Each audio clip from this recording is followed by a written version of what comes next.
Hi, Cancer.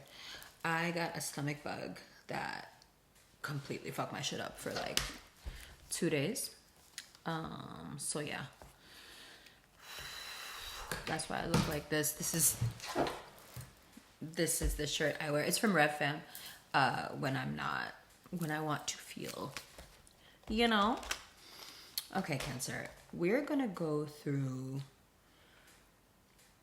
what is happening love wise.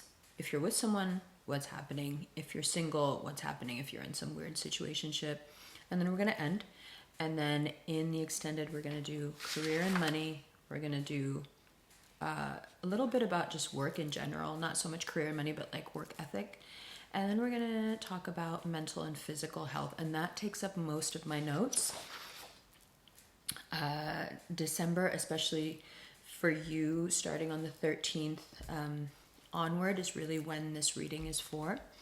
And we have a lot to cover. It's pretty serious stuff this month.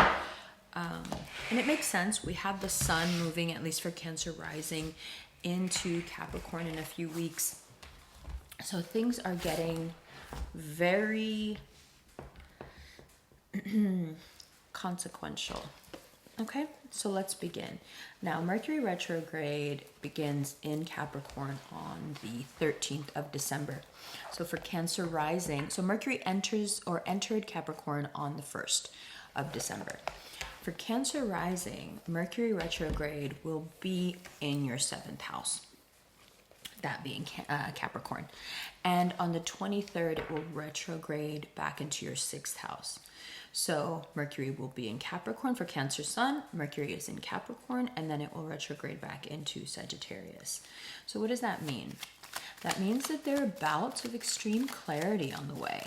And you would think that for such a strategic sign, for someone who really values intelligence, someone who is incredibly thoughtful, cardinal sign, that, you know, the best of who we are, you would think that clarity would be welcome.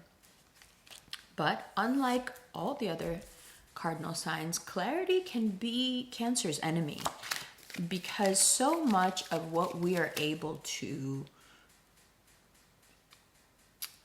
imprint onto this hologram has to do with sheer will. Sometimes clarity doesn't help with that, right? Sometimes clarity is exactly what you don't want, because you want to be able to project your really skewed version of the world onto this hologram and imprint it with something that isn't necessarily good for you, not even necessarily true, but you have the will and you have the connection to the subconscious to make it happen. And so clarity is not always our friend, but there is an enormous amount of clarity on the way. There wasn't time before. Everyone was on a deadline. It seems like we have been running all year, you know, to just get it done, to just barely make it under the line. And now in December, after the 13th, we feel the lull of Mercury retrograde. We feel the pulling back of everybody's energy. We feel confusion setting in. But for us, it's actually a time of rest. I say for us, for those of you who are new, because I am a Cancer ascendant. So everyone was on a deadline, and now it's time to relax, you know? So if you feel a bit too relaxed, if you feel your bad habits starting to creep up, we're early in December. You can still put, you know, easily cap that. You can easily cap that. You don't need to let it spiral out of control.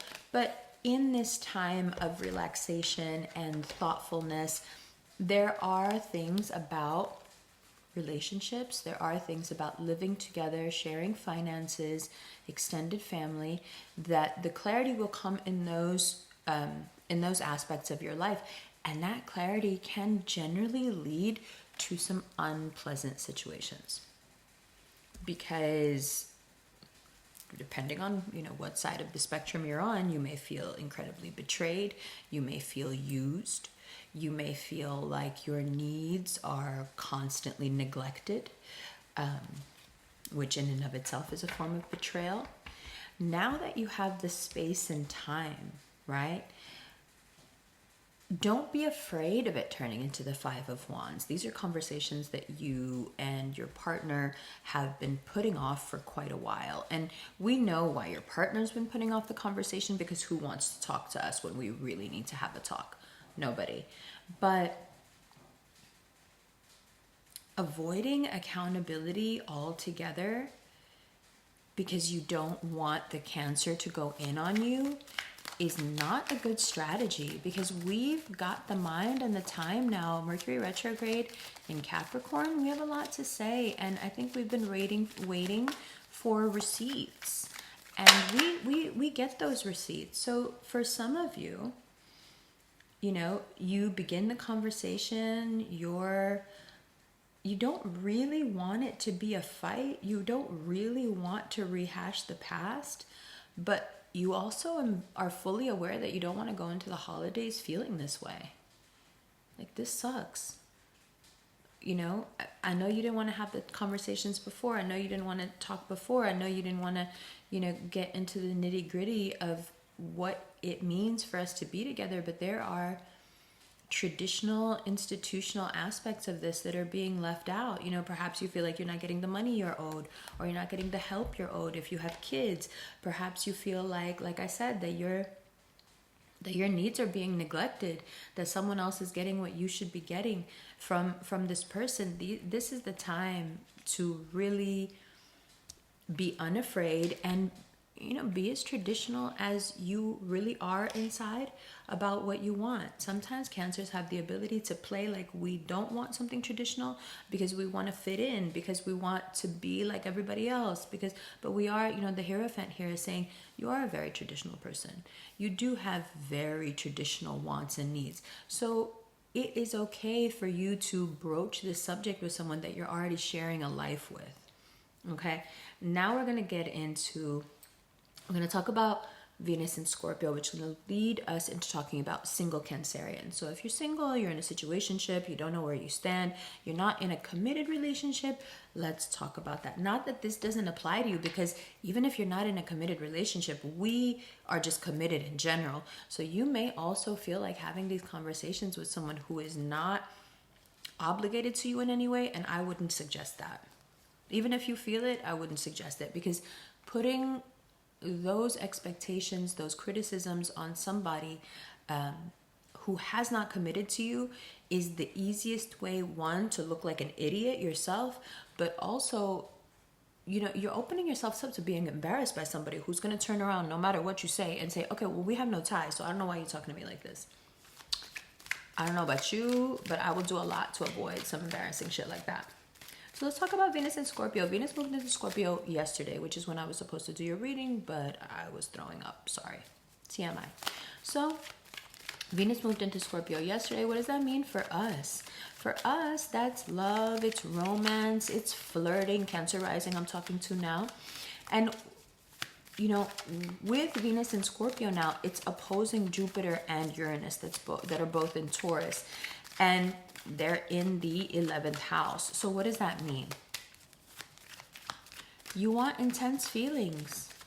You want intense experiences. And we've been here before this past year where you wanted this. And I think that the consequences of wanting those intense experiences weren't all that pleasant.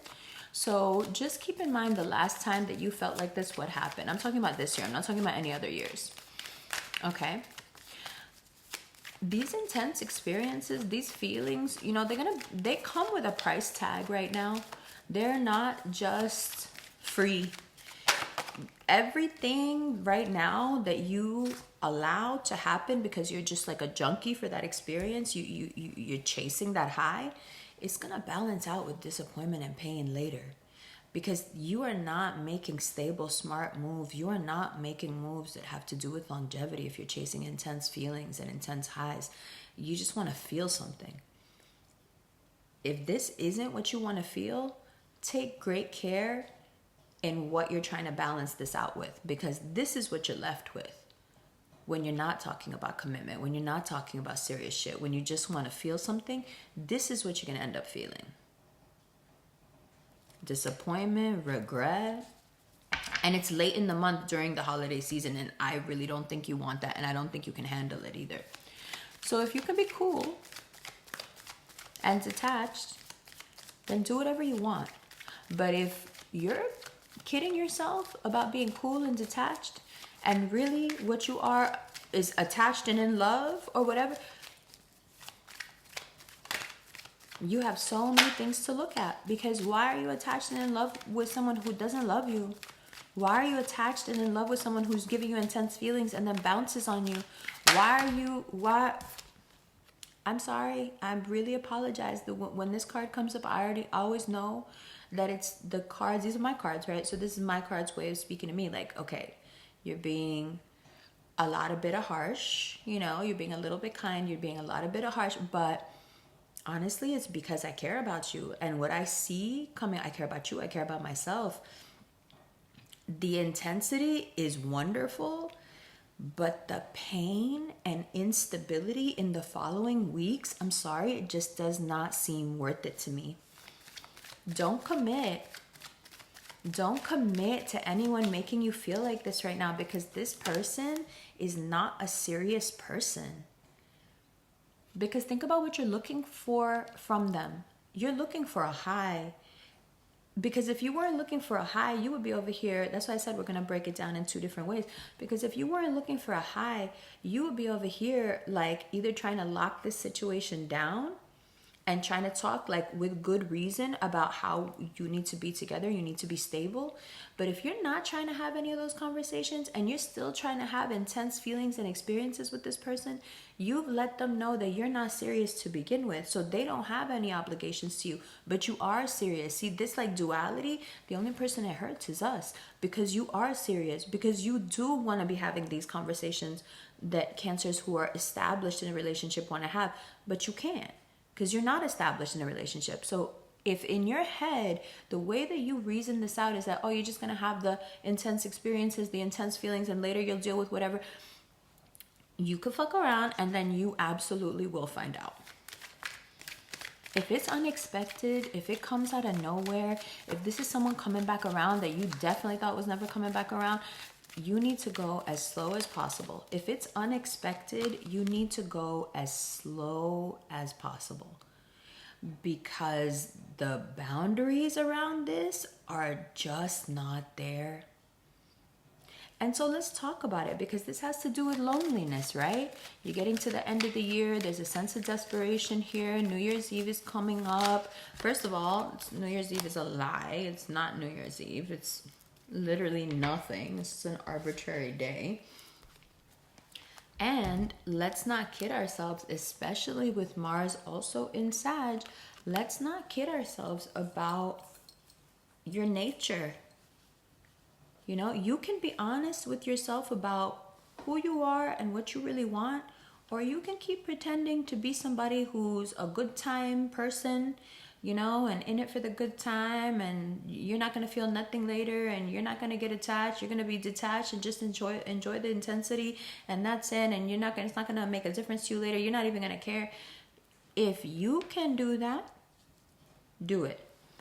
I'm telling you that no matter how you try to play that, no matter how much you tell yourself that that's not what it is, no matter how much you tell yourself that you don't care, when that person quickly turns around and disappears, this Aquarius energy is a villain right now. I hope you realize that. It will hurt you. And what I'm most afraid of, because I'd be about the bag, what I'm most afraid of is that it will hurt you in ways financially that you really can't afford right now. Not because you don't have the money, but because it takes your mental stability. It makes you act out of character. It makes you say shit that you shouldn't say. It will fuck with your bag, because it will make you so sad. It will make you open your mouth and say things that really end up hurting your own best interest.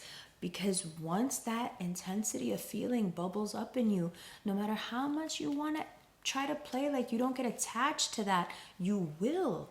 And your like natural resting state is love.